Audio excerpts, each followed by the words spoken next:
Hi, everybody. Thank you so much for joining us today. My name is Megan, and I am the manager of Two Bright Lights. And I have to say, we have some awesome content for you today.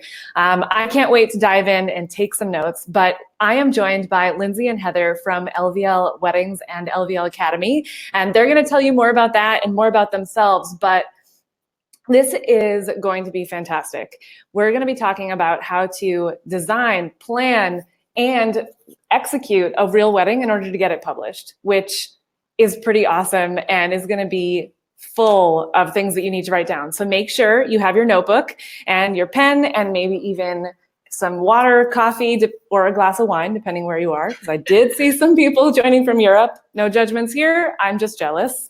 So definitely grab that, get your notebook, let's get ready. And I think, honestly, this is a very timely conversation, as many of us in the industry are aware of the announcement that happened last week about Style Me Pretty potentially closing. So there's so much for us to talk about, and talking about the importance of really diversifying your submission strategy. So you did not join to hear from me. So now I'm going to pass things over to them, and they're going to take it away. So thanks again.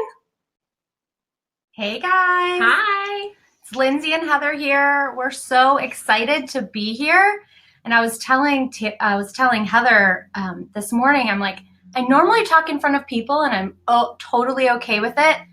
But the idea that there was 370 people that signed up, or 375, I was like all nervous. And so bear with us. We're definitely excited to talk to you about the idea of getting your wedding featured and published, and that whole process that goes into it, because we know it can oftentimes be a little overwhelming. But before we do that, I thought it would be a good idea for Heather and I to tell you a little bit about our background and where we came from and how we got into weddings. Oh, and I should probably share the screen with you. All right. Here we go. So a little bit about my background. I grew up in the Midwest, so I don't know if anyone's out there that grew up in Ohio or the Cleveland area, but I grew up in a small town called Avon Lake, Ohio, and I always loved planning parties and events, and I have a claim to fame that I threw the best 6th grade birthday party out there. So no, all kidding aside, I just didn't know that I could make a career out of weddings and events. And so I went to college and got a communications degree, moved to Chicago after college, and hopped into corporate America and was in human resources. And it was about 2 years in that I realized my khaki and polo wearing days were short-lived, and I started working for a wedding planner part-time. And it was then that I realized that I had a true passion for taking care of people and planning events, and what better way to do that than planning someone's wedding. So I married my passion for weddings and my entrepreneurial spirit and launched LVL Weddings and Events back in 2007. So I moved from the Midwest all the way over to sunny Southern California because I knew I could do weddings there all year round. Fast forward to today, and we have an office here in Orange County. We also do weddings up in wine country. We have a team there, and have expanded into Hawaii and destination markets. So over the last 10 years, as Heather and I have grown a team, we also realized the importance of training. So we created the LVL method, which 5 years ago, we decided to launch LVL Academy and help other planners out there really grow their business and create a sustainable career for them. So that's a little bit about me, and I'll turn it over to Heather. Thanks, Lindsay. Hi, guys. So my name is Heather. I am partner and principal planner here at LVL Weddings and Events. And my story starts here in sunny Southern California. Sorry, all of you in snow right now, but I grew up in Ventura County, and I actually got my start in weddings really young. I was 17, and I worked at a bridal salon. And I loved it when brides came in with their magazine cutouts and showed me the dresses that they wanted to try on. And it was here that I saw the excitement and the love and celebration that surrounded weddings. And fast forward, when I moved to college, I went to Long Beach State, and I had the opportunity to work for a catering company. And this catering company did primarily weddings. And so it was really cool to see 3 to 5 weddings a weekend. And I started out as a server, and I dropped a tray of champagne flutes. So that didn't go so well. And I was able to move into a wedding coordinator role. So I actually did on-site coordination and catering management there for 5 years. I had the very unique opportunity to really only meet my clients right before their rehearsal. So I would get their folder and I would run their rehearsal and I would send them on their way. And then I would get a new folder and run that wedding's rehearsal and send them on their way. So I had a very brief opportunity to kind of win them over and show them that I could get to know who they were and help them with their wedding day. Now, I briefly then had my own company, which didn't go so well. After over 500 weddings, I thought, oh, I will start my own company. I'll get to be more creative. I'll meet new people. And unfortunately, that led to me sitting on my couch wondering where all the couples were, and no one wanted to hire me. I didn't really know how to run a business, and I was in one of the most saturated wedding markets in the world. And fortunately, someone introduced me to Lindsay, and she and I went to coffee, and we talked for about 4 hours. And I like to joke, we've been together ever since. So I've been with LVL going on 9 years now, and doing weddings going on 13, and have had the opportunity to be the co-founder of LVL Academy and lead instructor, where we get to just really share our passion for raising the bar and educating wedding planners so that they can really succeed in their careers. Awesome. Well, Heather, thanks for sharing your background. And so as you can see, Heather and I do not have a background in marketing, which doesn't mean that we're not educated and you know, that we can't share with you our knowledge, because we've really learned the hard way over the last 10 years. But I think that it just makes this such an important topic because all of us are really good at our crafts. I'm a really great wedding planner. You know, Heather's a great planner. There's probably great floral designers on the call, great photographers. But it's really important that you also are great at marketing your business, because that's ultimately going to propel your business forward. And I think that it's a really timely time to be talking about this, as Megan had mentioned, with the potential closing of Style Me Pretty. I don't know about you guys, but it really helped me to just remember how important it is to take your marketing into your own hands. And you can't just rely on one powerhouse to do that for you. And I have to admit, you know, I submitted, I would say 75% of our weddings to Style Me Pretty, and sort of I wasn't diversifying. And now Heather and I are gonna have to go back to the drawing board and really think about our marketing game plan going forward. And I think it's just a good reminder for all of us that we really need to educate ourselves, always be up to date with the best marketing strategies out there. Now, that being said, the topic of getting submitted, like submitting your wedding and that whole process and getting your wedding published, can be super overwhelming. And when I first started my business, I was paralyzed by, I think, fear that how was I going to be published in top wedding magazines or top wedding blogs, and how do I connect with editors, and these questions that sort of felt like it was almost untouchable. And part of that was, you know, we weren't doing $1 million weddings, and you know, it seemed overwhelming. But what we want to do today is change your mindset, because you don't have to be doing $1 million weddings. You can really be doing great weddings with unique stories, and we're going to show you how to take that and strategize with your vendor team so that you can design, plan, and execute weddings for submission and publication. But before we jump into, oh, here we go. Sorry, guys.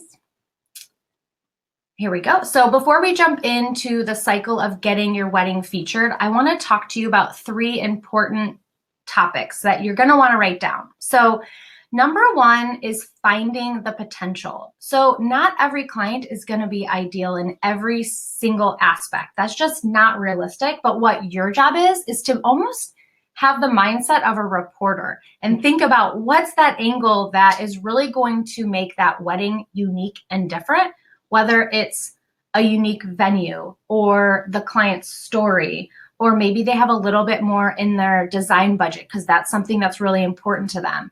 Really finding that potential is really, really key to getting your wedding published.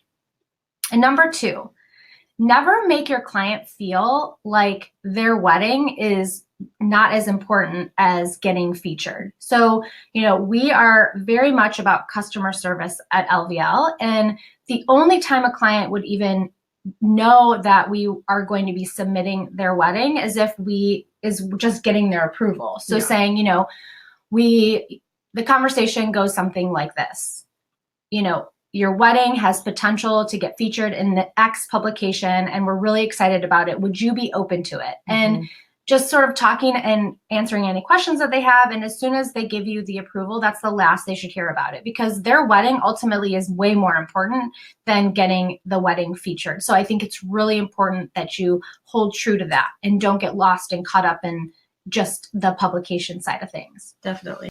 Yeah. And last but not least is who is taking the lead on submitting.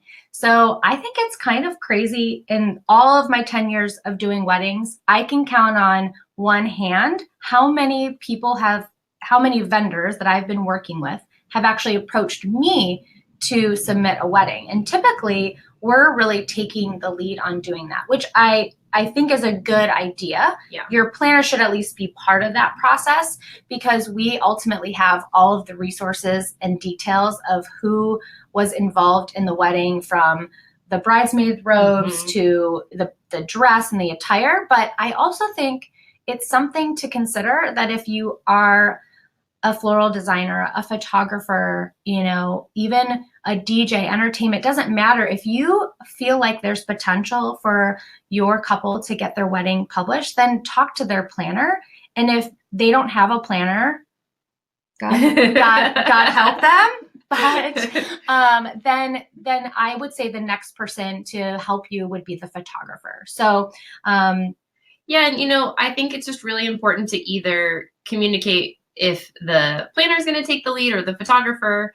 I've had people that actually submitted weddings that I planned and didn't even tell me they were submitting them to publication. So that just really leaves a lot of room for error. Yeah. It means that you could potentially have missing credits because the other vendor team didn't know. You could be missing the resources that a lot of bloggers want to give access to their readers. Or what if I was already submitting that to a publication that only takes, has exclusivity. Exactly. And so it just really leaves it up for error instead of, communication. Absolutely. And to touch on the communication piece, everyone in my office is like rolling their eyes probably at me. But if there's one thing that you leave with today from this webinar, it's that communication is key to getting your wedding featured. It really is. And it's also key to bringing your vendor relationships together and strategizing. And so always communicate, always be talking to your planner, talking to your vendor team, and working together to get your wedding submitted and potentially featured. Yep. Oh, I am not doing a good job on the slides here. This is my one job. Okay. All right, guys, so we came up with the wedding publication cycle, as you can see here. And this is our really easy to follow plan to ensure that you can take your very best work and get featured in publications that attract your ideal client.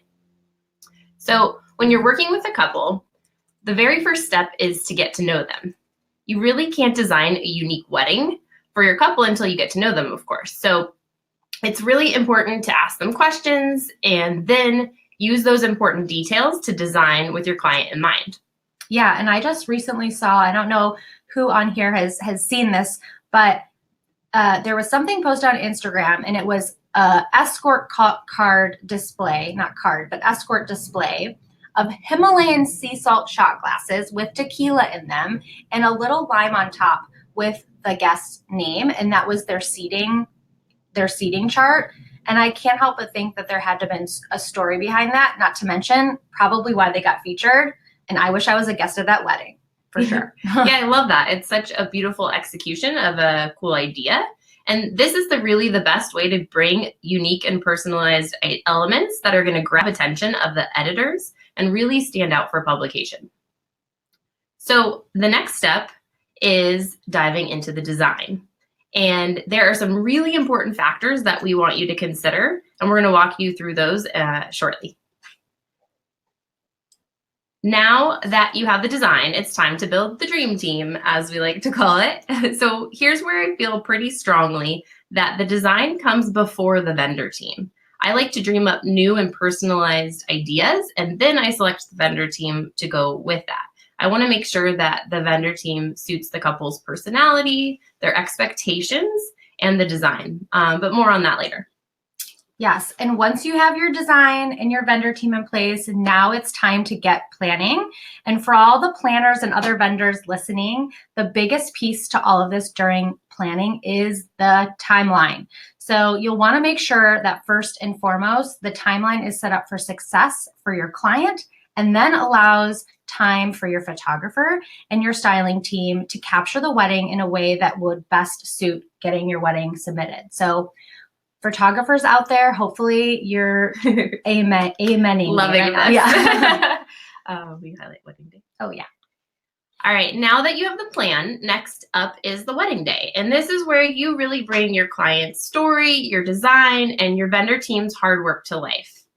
Now, a couple weeks after the wedding is when you get those images. And I don't know about you guys, but to me, when my inbox pops up with wedding images, it feels like Christmas morning, and I don't care how busy I am or what I'm doing. I've literally pulled over to the side of the road, and I immediately click through and scroll through all the beautiful images. And there's nothing better than seeing the result of all of that hard work and their story come to life.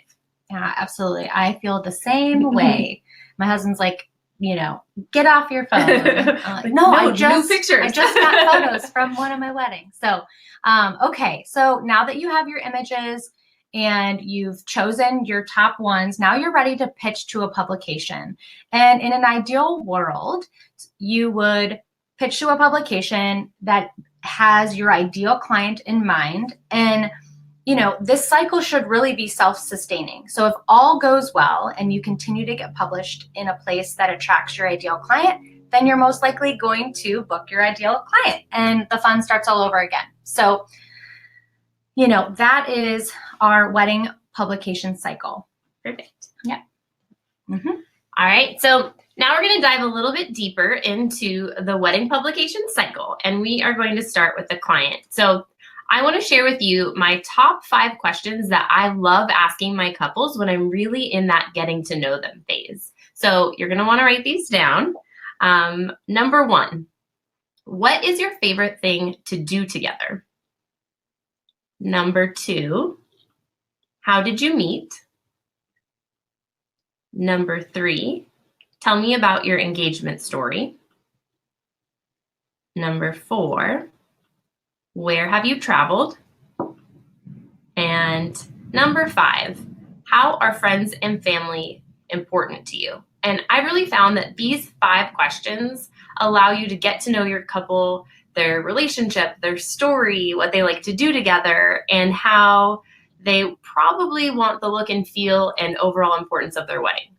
Yeah, and in addition to Heather's 5 questions, I love asking one more, and that's, is there something special that really embodies your relationship, whether it's a verse, a song, a place? I think this is a really telling question that can bring out that unique element. I like that. Yeah, and I think overall, the whole idea here is to really listen to your couple and have great conversations so that you can use that to fuel the inspiration for your design and ultimately get your wedding published. Perfect. So We don't quite have enough time to walk through the entire design process. I wish we did. But as promised, here are the 3 things you absolutely want to keep in mind when you're designing for publication. Now, the first one is, like we talked about, designing with the couple's story in mind. And okay, I have a great story I want to share with you guys. So I'm working with a couple right now, and they dated in high school. And when he asked her to prom, he had painted a giant heart on the bedroom wall with, it said, "Will you go to prom with me? Check yes or no." And they went to prom together. They went off to college and they dated for a few years. And now it was time to pop the question. And he tricked her into coming over to his childhood home and had done the same thing. He had written up on the wall, "Will you marry me? Check yes or no." And so as my couple was telling me this story, first of all, the most adorable thing I've ever heard. I definitely was kind of teary-eyed because that's not abnormal for you though. I cry a lot, but I just thought that was such a special part of their story. And so I was really excited. And it started kind of the wheels turning before they even finished the story that, oh my gosh, we have to incorporate this into their RSVP. And so we're currently in the invitation design phase, and their RSVP card is going to have the heart with the, can you make it, yes or no? So I'm excited to bring in that part of their story. So back to our list, number 2, you want to design with an aesthetic that people will love. So here it's pretty important to keep in mind the trends, the details, and refined style that makes people double tap an Instapost or pin to their Pinterest boards so that it's something that will really be something people will enjoy. And number 3, bring in unique and personal details. So the photo that you can see right now, this is a wedding I did last year. And for the escort board, we did a tennis style tournament bracket. And the backstory here is that the couple had met playing tennis, and their favorite activity to do together was to play tennis. So it was such a good way to incorporate their story, and the guests ended up using it as a photo backdrop and loved it, and the couple ended up keeping it, and it's in their garage. So this is one of those unique ways to bring in their story. Now, if you're keeping all 3 of these things in mind, you are really setting up both the wedding and the submission to stand out. Absolutely. All right. So next up is that team, the dream team. We believe that your vendor team is the most important piece to having a successful wedding and definitely a successful submission. Yep. So for the purpose of this discussion, there are 3 vendors we're going to specifically talk about that play an important role in the wedding submission. Now, that's not to say, of course, that all vendors aren't super important. But the 3 we are going to focus on right now are photography, floral design, and then the details. Yeah, and so I'm going to dive into why photography is so important. And I think the obvious is you can't have a wedding submitted if you don't have photos, right? So, but why is it that according to bloggers, the number 1 reason weddings get declined is because of the quality of photography, which is kind of crazy to think about. And I've had incredible weddings that weren't able to get featured because of the photography style. Maybe their detail shots weren't on point.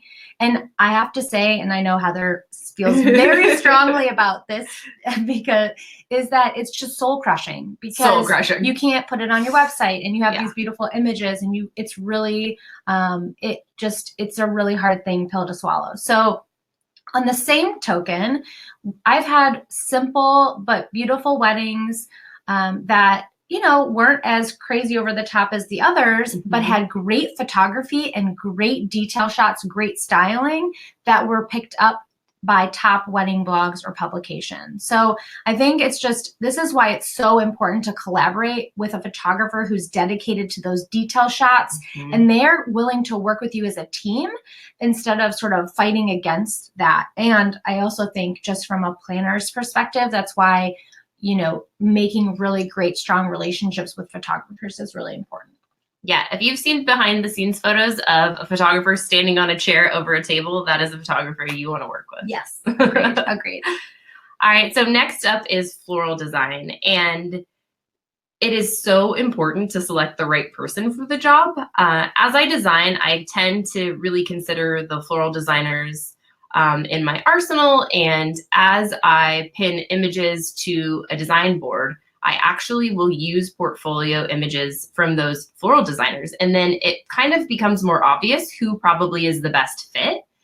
Now, I know I want to work with a floral designer that has attention to detail, that has a good sense of style, but most importantly, that is willing to collaborate.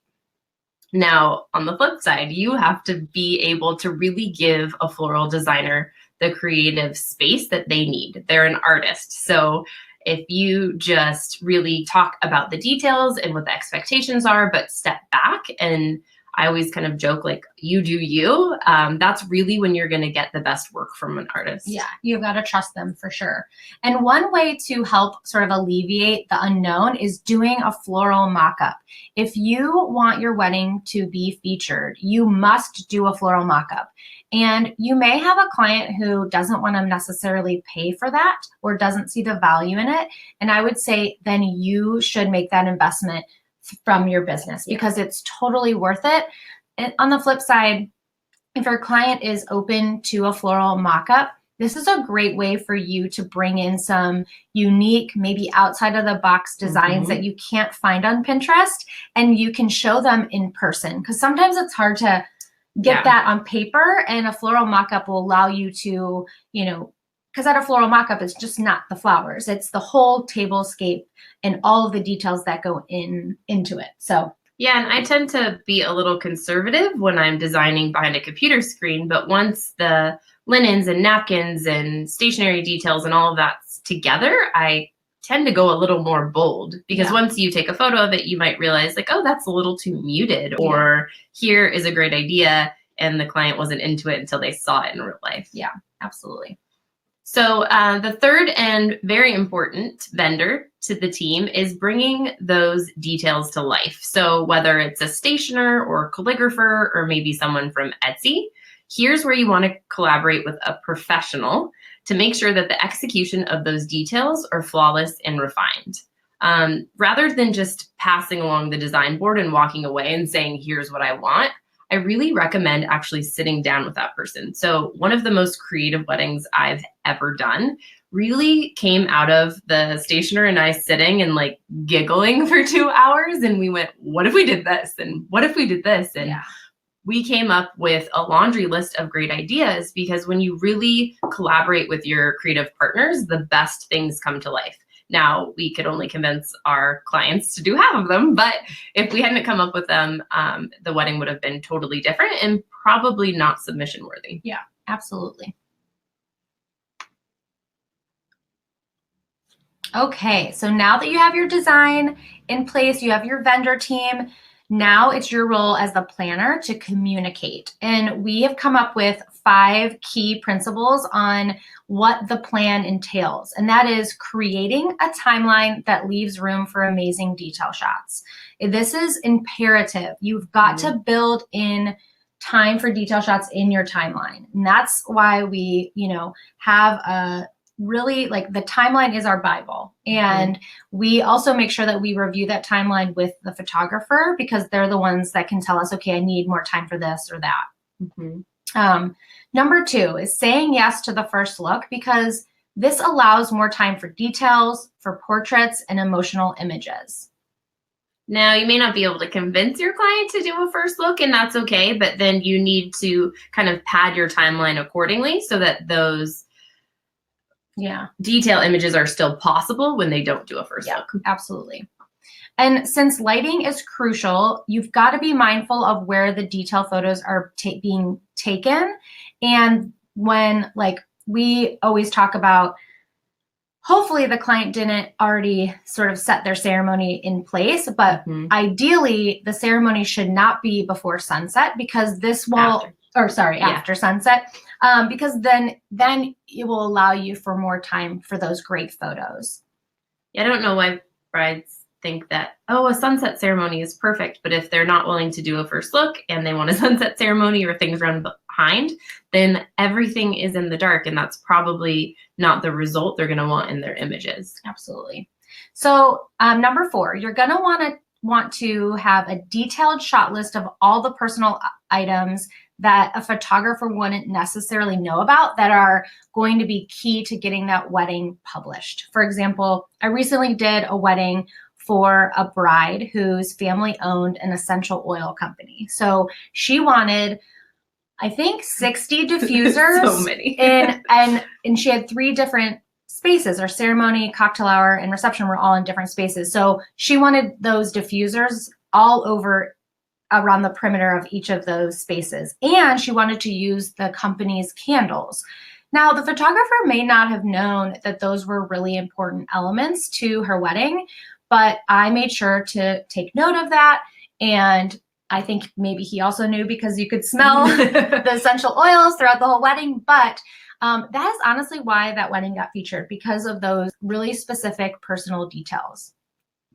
And last but not least, talking about communication, I am a huge proponent of putting down your cell phone, putting away your computer, and hopping on a call with your vendor team.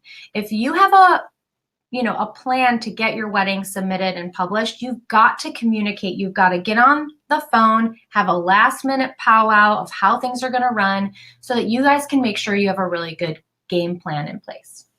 Definitely.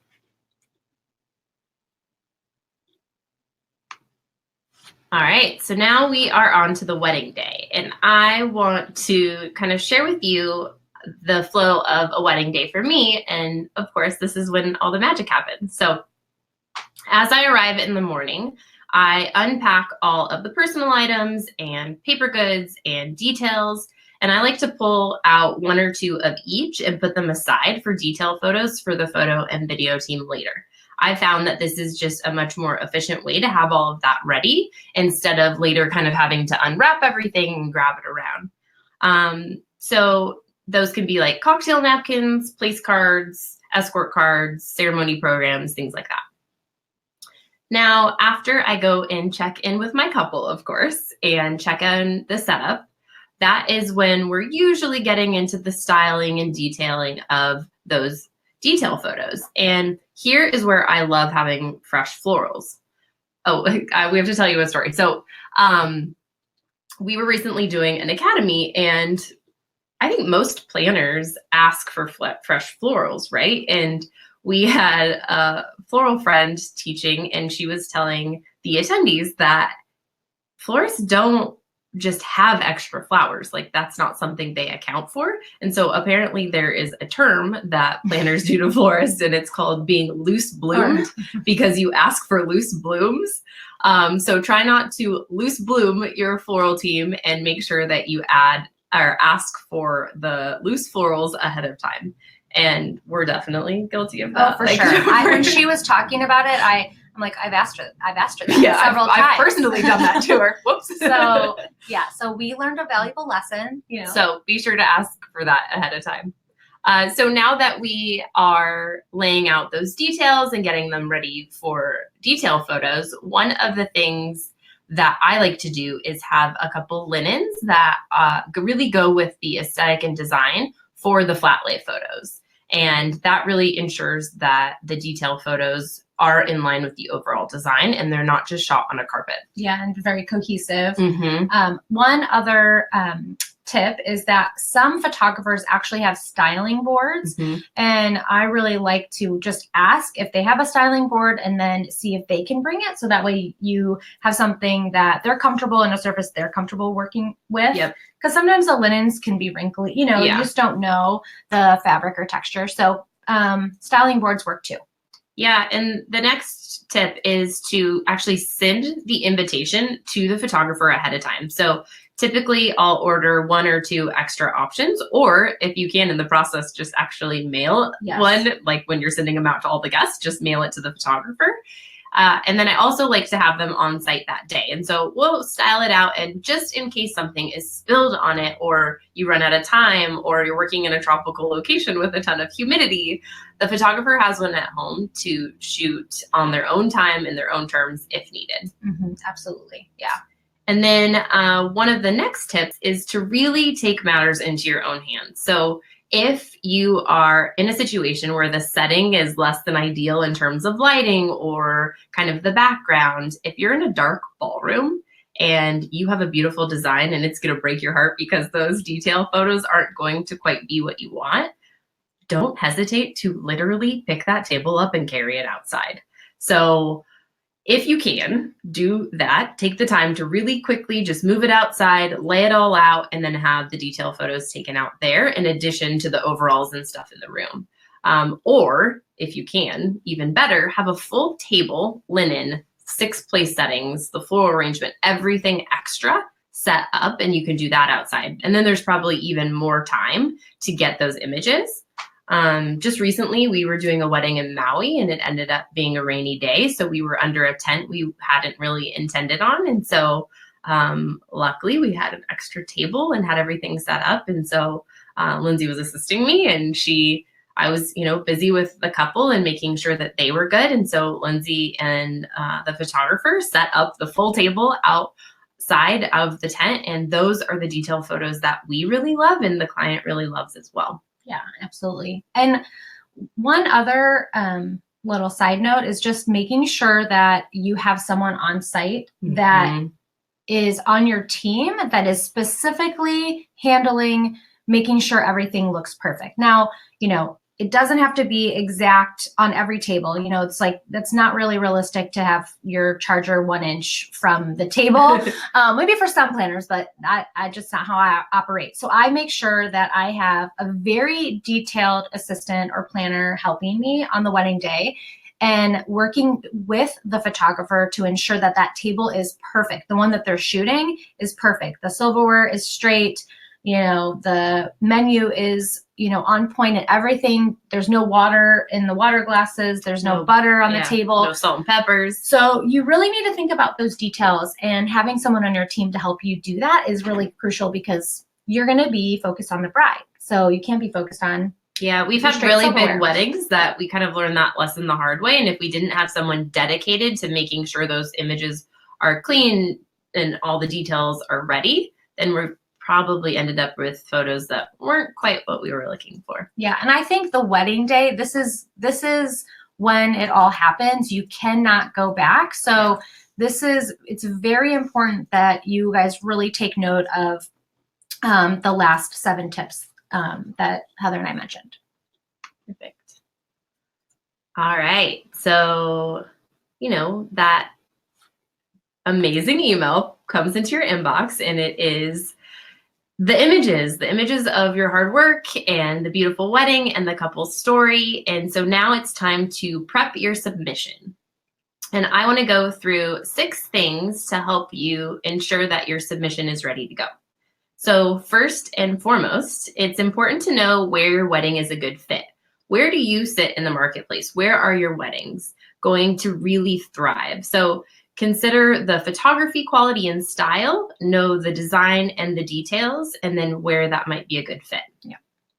Number 2 is be sure you really understand the blog or publication's selection process. So you have to follow directions. We learned when we first started that we were getting rejected because we just weren't following instructions very well. It was mostly me. So then it became my job. But, it's really, you could have an amazing wedding, and if you're making more work for an editor, they're just going to decline it because there are other amazing weddings out there. And if you haven't kind of packaged it up in the right way, it's going to get declined, unfortunately. Well, and this is where Two Bright Lights, I think, really comes into play because, they not only have a matching tool, and they also know how every publication, what their submission process is. So I don't know, Megan, if you want to sort of just chime in on what that looks like on your end. Yeah, no, thanks so much. And that's a great point. And figuring out what the right publication is for your work or for that event is super, super important. You don't want to waste your own time, and you don't want to waste the editor's time by sending them something that clearly is not the right fit. So Two Bright Lights has created a publication matching tool. So you select different tags when you're creating the album, and then our algorithm takes those tags into consideration and matches you with the publications who are looking for those things. While it makes it a lot easier, but it is just a suggestion, so you still have full control over where you can submit it. One of my favorite ways of doing research about figuring out the certain styles of different publications is scrolling through their Instagram feed. Yeah. It's a great and easy way to get a visual representation. You get to see what their photography style is. If they have a specific style that they feature, you get to see if there's certain images that you are looking at, they're looking for time and time again. So that's super helpful. Yeah, But, absolutely. Yeah. And pay attention to requests. Those help too. Yeah, Definitely. And I think that, it makes the process less overwhelming when you have tools like that to help, streamline and really make it just a little bit more straightforward. Definitely. Great. So a few other tips that you'll want to consider when you're putting together that submission are when it comes to the photo selection process, you usually want 100 to 150 images, and those should be mostly color, not black and white.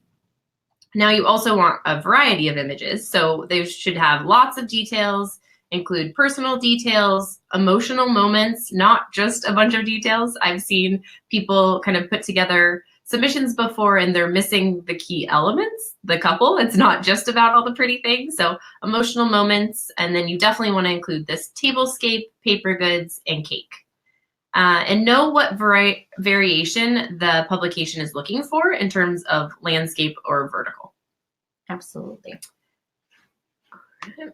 All right. So now on to the pitch. This is the final step in submitting your wedding. And I think what Heather and I want to tell you is what the best submissions include. What are those key elements that really make your pitch stand out? And number one is that the best wedding features tell a story, like we've sort of been talking to you about. And that's why it's so important for you to really get to know your couple so that you can tell that story to that publication.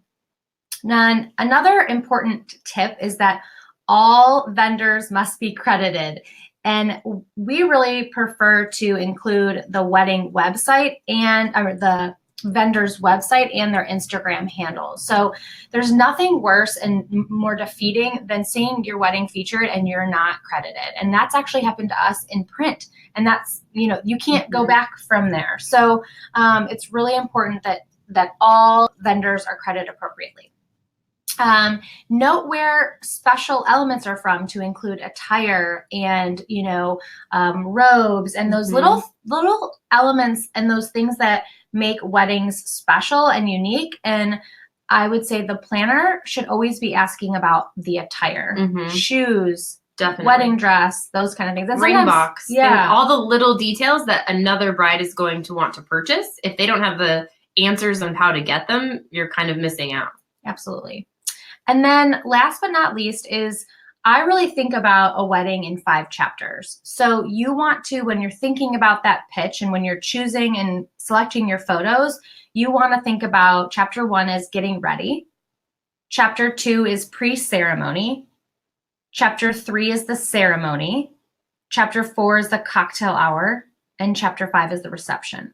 So you really want to sort of tell that story in a nice, sort of seamless way when you're submitting those images. I think it would be a little off-putting to just throw all the images in there and they'll be like the reception's the first one and then, the wedding dress is at the very end. So you really need to tell that story chronologically through the photography. So I don't know you, Heather, but I think, over the last 10 years of us trying different strategies on getting our weddings submitted and published, I think that if you really take the publication wedding cycle that we talked about, you guys are going to make your editors super happy and they're going to, they're going to want to work with you in the future. And not to mention help your weddings stand out amongst the rest. So we hope that this was really helpful for you guys, and we're really looking forward to answering questions. And yeah, so I just want to put the circle up one more time.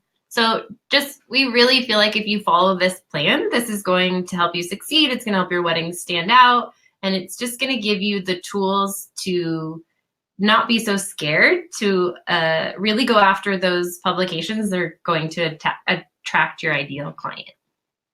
So yeah, so thank you guys so much. And we're excited to answer some questions. Do you want to tell about the giveaway? Awesome. So I know you guys also mentioned you have an offer for attendees. So I don't know if you want to throw this up and then we can take questions while people are taking their time to do that. You bet. So Heather and I wanted to offer everyone on this webinar $400 off our e-course or one of our in-person workshops. So this is the code that you guys would use. So write it on down. And our e-course is really great because you can take it from the comfort of your own home. And then our in-person workshop is coming up in June. And then we also have one in November in Orange County. Yeah, and that's a really just a one-of-a-kind experience to be with like-minded people for 3 days and all of the speakers we have. So please be sure to use this code if you're wanting to join us soon, and it will expire on May 10th. Yeah, awesome. Thank you. So we're going to leave that offer up there. For anybody who's on the webinar, you click through to the link, it'll bring you directly to the page where you can register. So just make sure you throw in that code. But I think it's going to be an amazing experience. So we have lots of questions. This is great. Yay. Okay. Well, one of the first things that came up sort of in the chat, and there was a small conversation about it, but what do you do if you're in the scenario where the photographer really isn't interested in getting published? Like, how do you deal with that? That's a great question. Yeah, I was recently coaching another planner that is on the East Coast, and she had a really a wedding that was going to be at a venue that she's really wanted to work at. It's sort of a sought after venue, but the photographer wasn't someone that she's worked with before, and they weren't necessarily a wedding photographer. So I suggested that she hired a photographer to come do detail shots, but I said, you really need to have that conversation with the couple and the photographer that's shooting it, because you don't want to just show up on the wedding day and sort of have this other person there. It's definitely not going to work out in your favor. So I think part of that is just communicating why and talking to the couple. And if you can, I would bring someone with you to shoot the wedding for publication and not be shooting it for the couple. Okay, good point. Yeah. So this again talks about relationships between planners and photographers. So this woman was a newer photographer starting out in the area. How would you suggest it's the best for them to reach out to planners to try to network? Is it emails, in person? What do you generally like receiving? I'll have Heather take that one. I prefer an email with links, direct links, like make it as easy as possible. Honestly, direct links to your portfolio, a full wedding. I want to see from start to finish how you shoot a wedding, where you've worked, what you're comfortable with, and then tell me a little bit about your ideal client. If just by chance I happen to have a client that seems to fit what you're looking for, and I have one that I'm considering, then I probably will set time to grab coffee with you and move forward. Now, a lot of times we get emails like that, and all the clients that we're working with currently might not be looking for a photographer. They may already all be hired. So just be patient, and I think be kind and make it easy and be persistent in a gentle way. I want to add to that, because I think there's two parts of this that are really important. And one is, you should, as a photographer, you should really be connecting to planners who also have your similar aesthetic. So our overall brand is much more light and airy. So I don't necessarily want to recommend a dark and moody style photographer. And so that's one I think, key element that I think sometimes people sort of miss the mark on. Mm-hmm. And then 2 is if you want to work with us, then send us a client, because we were just recently at a venue that we haven't worked at yet. And I told the venue manager there that I said, listen, we'll do whatever we need to do a wedding here, because we want to show you how we work. And that would be us bringing them a client. Mm-hmm. You need to really have the opportunity to work with someone. And the best way for us to get to know a photographer is if we're working with them. So yeah, that's a really good point. So when you are working with a photographer, this again goes back to a little bit of a chat that was going on. It's sometimes hard to make sure everybody's on the same page. And I know you guys are pros at this and making sure that everybody is aware of what's happening, and that timeline is where it really comes in key. But how do you make sure there's no sort of timeline struggle or people trying to do different things at different times? Yeah, I think I think having that conversation ahead of time with your vendor team is really important, so everyone's on the same page. And part of your job as a planner is to lead the charge on the wedding day. And things are going to happen.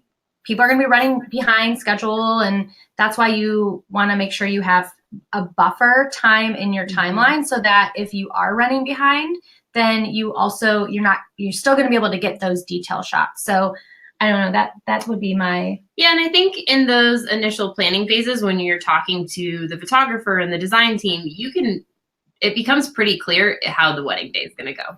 I think on that phone conversation and how people react to your emails, you're getting a good idea if it's going to be an easy team to work with, or someone who's definitely, like, we've all had photographers that like ran off with the bride and groom for an hour because they wanted sunset photos, or, and then not on the same game plan. So I think that's why that phone conversation is so important. It's really telling of how that will go. And then also, you are just going to have weddings that don't go perfectly, and they may not be able to be submitted because of that, and I think you just have to give yourself the out of, like, life is going to happen. Your couples are going to come first. You're going to come across vendors that are going to be a roadblock. And so that's where I think people have to do maybe some inspiration shoots or reshoot of things to really make sure that those images are able to be submitted.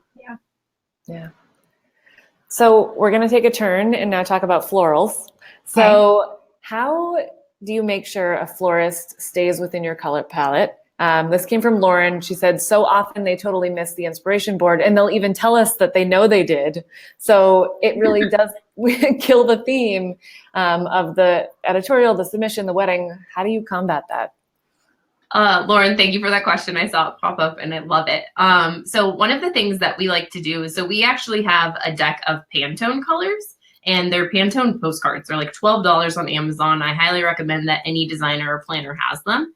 And I tend to, when I'm designing, actually pull out those Pantone colors, whether they're 6 or 8.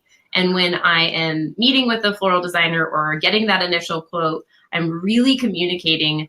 It's more about color theory and the overall feel, and then they get to choose the flowers. But color is very important to stick to. And I think that comes with trust and collaboration from using floral designers that you really know. I think it definitely can be scary using someone new. I've never had someone like completely miss the mark. Yeah. In terms of color, but I have on flowers for sure, like bad flower choices. But so hopefully that's not something that you all encounter often. But I think if you really spell it out, like, here are the colors, then there's really shouldn't be a lot of room for error. Yeah. I mean, and I think that's where the floral mock-up comes in too. Like, the closer that you can do that floral mock-up to the actual wedding day, so they can get, the in-season flowers, the better. Yeah. So I think that floral mock-up would hopefully help alleviate any confusion. Great. And can you explain a little bit what you mean by a floral mock-up? Yeah, absolutely. So this is actually something we do in LVL Academy, because it's not something that everybody knows how to do. But for a floral mock-up, we will have the florist do one style centerpiece, because sometimes we have maybe 2 or 3 different styles. So we'll do one style centerpiece. We usually do it at our office, or you can also pair it with your catering tasting if that makes the most sense, or if you don't have necessarily a studio to do it in. We bring in multiple different linen samples, different charger plates, basically anything that goes on that table we're going to be bringing to show the client, and even for us, to like make sure everything looks good, because what you may think looks good in Pinterest doesn't actually work in real life. So it's an opportunity for us to really tweak and change and adjust the design of that tablescape. Yeah, and so you're going to set up that table usually ahead of time, have the florist come in. You guys will kind of fine tune typically before the client gets there and know ahead of time what you're going to pitch as kind of the final answer for the client. And then when the client comes in, you're walking them through your thoughts on how things will be, and this is what they can expect. And it really allows, I think, for the client to trust the design team more than ever and not be so worried like, oh, I need to see the room, or oh, I need to see my bouquet, because they know that the quality is going to be there. And for destination, because we get this a lot, for those vendors who work in destination markets and maybe they don't do a floral mock-up in person, I think it's still good to do it with your florist, and maybe then take pictures and send it to your client. So if you have a client who's a little less they're not as hands-on, but it's more up to you and the floral designer as a planner, then I think you should still do it and really use that as an opportunity to make sure your design is completely on point. Yeah, and if you want to take it a step further, you could even have a photographer come, and there are some of the detail photos you could use if the wedding day does go awry. Yeah, and Lauren made a good point that there's many times a cost that goes along with that, but it's totally worth it. Yes, absolutely. Yep. All right. So this question, do you think blog publication is better than print for a wedding planner? I've seen print publications very rarely highlight a planner. Usually they're in small text on the vendor list, whereas the photographer is the highlight. I mean, this is a hard question, but I think it goes back to diversifying. So I do think that print publications are important, and they have their place. And I also think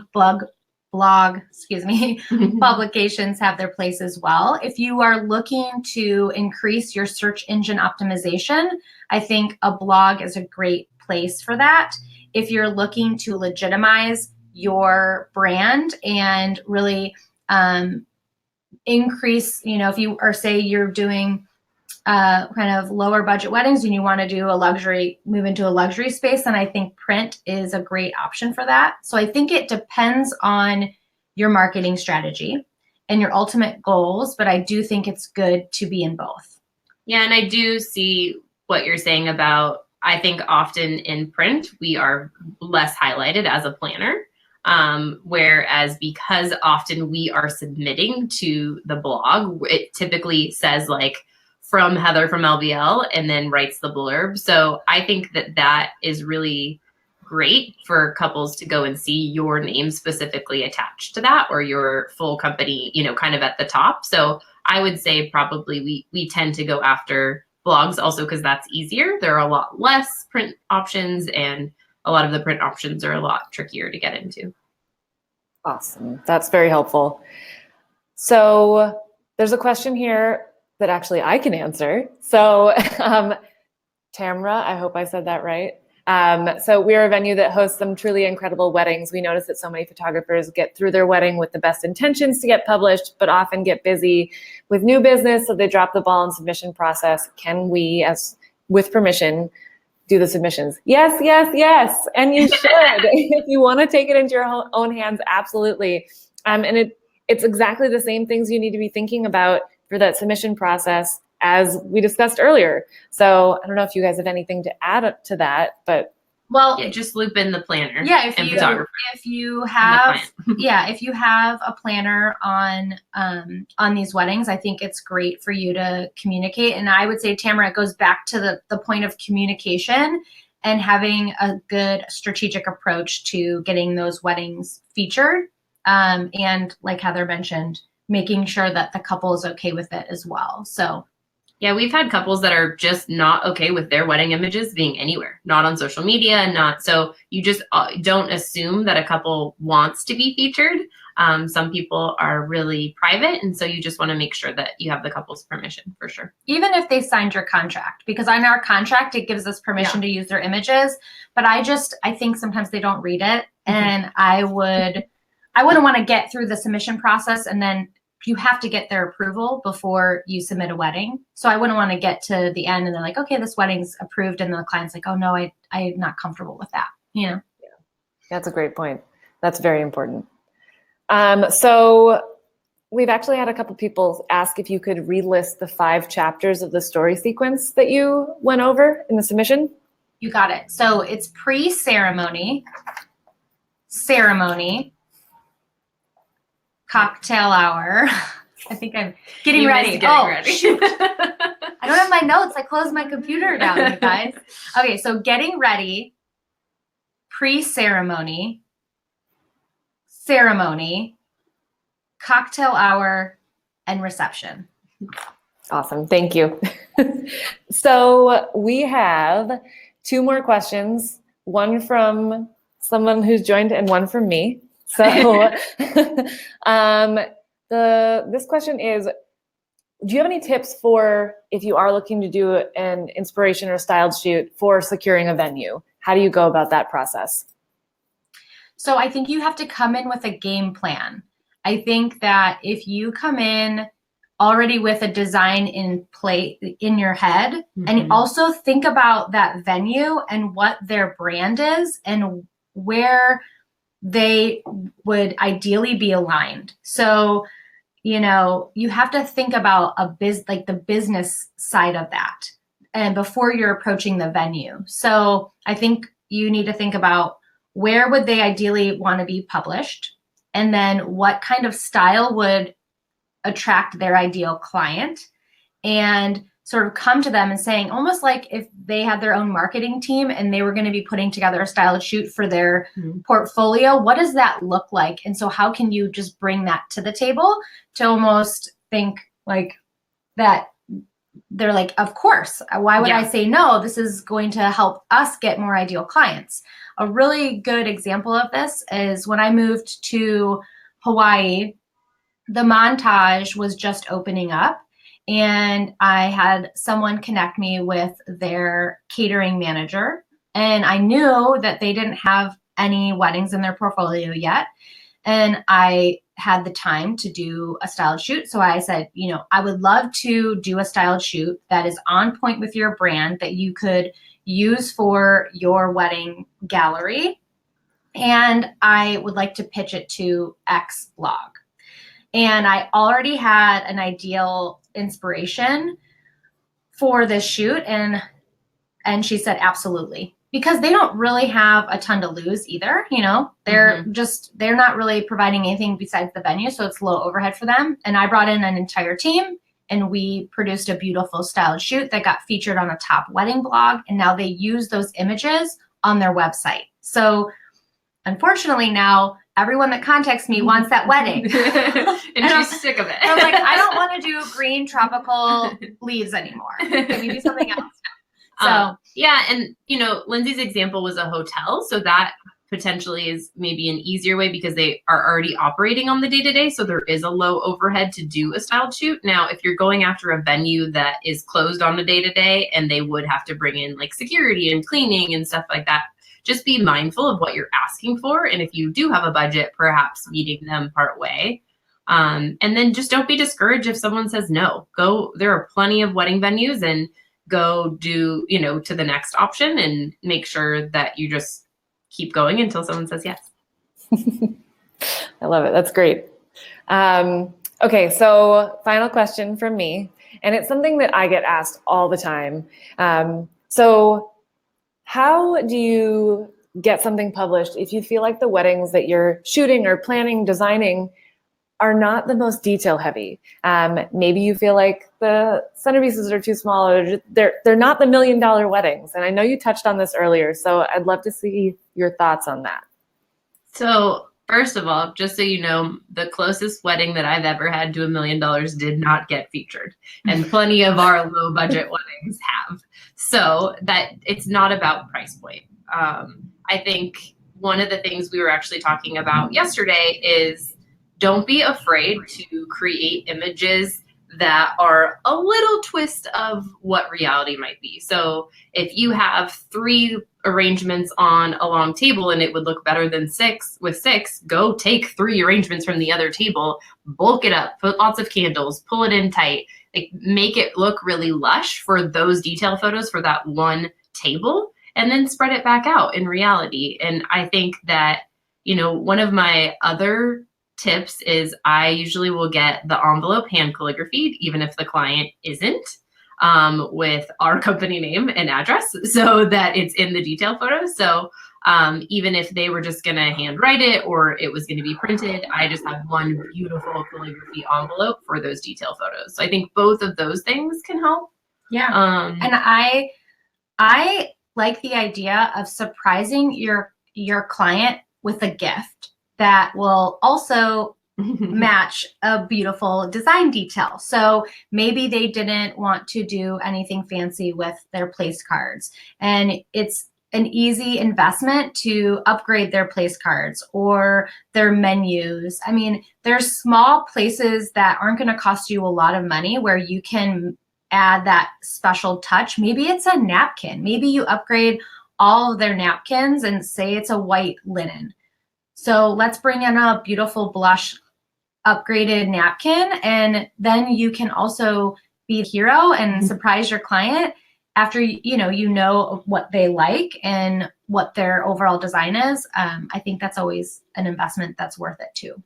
Yeah, and on that same token, if you're doing the floral mock-up and you know that you have an idea, maybe you want to tie a blush ribbon around a napkin and they won't go for it. Do it yourself. That ribbon is probably not going to break the bank, and that added touch is going to be an element that will maybe set your feature apart. But the photographer is key, I think, too. Yeah. You have to have a really good photographer that can make something that doesn't necessarily look as good in person look amazing on camera. That's not an easy feat. I'm not saying that it is, but a good photographer who's really good at styling and has a great eye, I think, is key in that situation. Great. That was super helpful. This whole webinar was absolutely fantastic. I hope everybody enjoyed it as much as I did. My notebook is completely full. See? So please make sure you follow along with Lindsay and Heather on Instagram, Facebook. I tagged their LVL Weddings and LVL Academy handles in the top of the chat box. So go find them, go find their personal accounts too, and you'll follow along and see a lot of really cool behind the scenes shots of the magic that they make happen all of the time. So thank you, Megan. Yeah, thank you. It was so great to have you. Yes, anytime. We'll come back anytime. Awesome. Thanks. Right. And thanks, everybody. Have a great rest of your day. Have a good day, guys.